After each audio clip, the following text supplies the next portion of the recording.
And now we'd probably want to create some sort of cave area over here, just north of these two rooms. We could create them using the blank room tool, but since we probably just want to make exits leading between those rooms, there's a much easier way to do that. First of all, if we've already created the rooms and we don't want to delete them, we can just select the operate menu and connect rooms, and it will automatically connect all those rooms to their adjacent rooms. Like so. But if you haven't yet created those rooms, there's a much easier way to do this. You can just select this tool, which is the connected room tool. It will create rooms and then automatically connect it to the adjacent rooms. Very good. Now then, if we actually don't want this center room to be connected to all of these 4 adjacent rooms, there's a handy tool called the disconnect room tool that I just selected, and like you can see, if we click on the center room with the tool, it will erase all exits from that room and any exit in the area that leads to that room, essentially disconnecting the room from the area. And now that we've disconnected it, we can select the Connect Rooms tool again and click here and create just the one exit that we wanted. Very good. Okay. Now let's say that we want to create a room that's, let's say, above this further inside room. Obviously, you can't just put it here and connect it there, because then what I mean is that you can't just put it here and then connect it like this, because then it will be east to that room. So let's delete this, and I'll demonstrate the different levels of the map.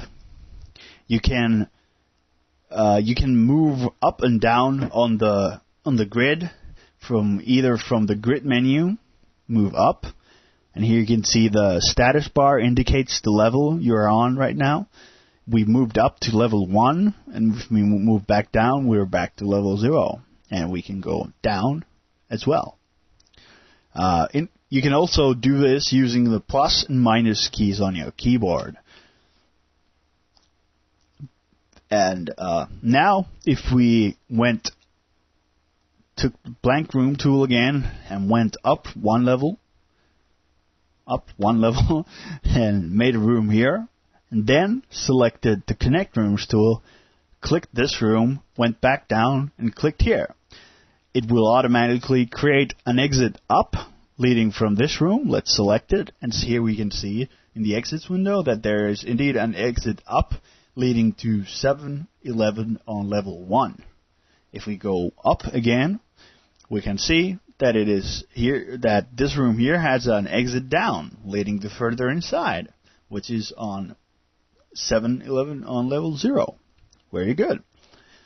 But here we probably don't want to use this method because we just have one simple room that's up above the area, and it'd be kind of inconvenient to have a completely different level just for that.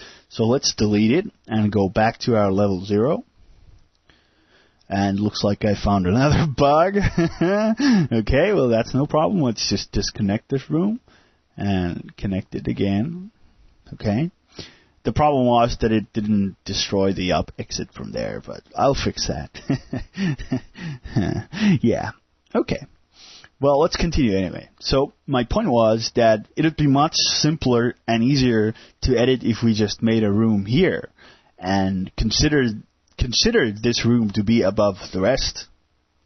We can connect these two rooms now either by selecting this room and then right-clicking in the list of exits, we could use the Add Custom Exit to create a customized exit.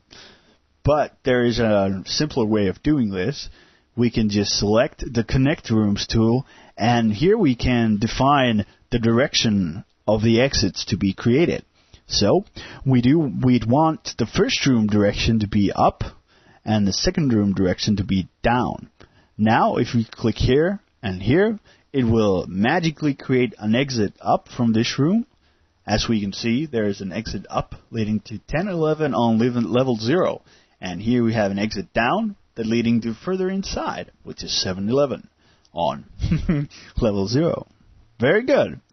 And now, if you remember me talking about using the arrow keys to move through the exits, we can do that simply using the right arrow to move east and the left arrow to move west. Here we can move in the area quite easily like this. And we can move through up exits using the page up key and down exits using the page down key. Quite simple. Very good. Now we have a group of rooms with all the exits we need. We have created a couple of names and descriptions, but these rooms don't have a sector yet. And since we probably want to make them all sector inside, it'll be quite inconvenient to write sector inside to each of them by hand. So here's a handy little trick. You select all these rooms using this selection tool by holding down your left mouse and dragging it over your rooms like this. Now we can see that all the rooms get a blue rectangle around them. This indicates that all these rooms are selected. And here we can see that the room Windows text has changed to modify selected rooms.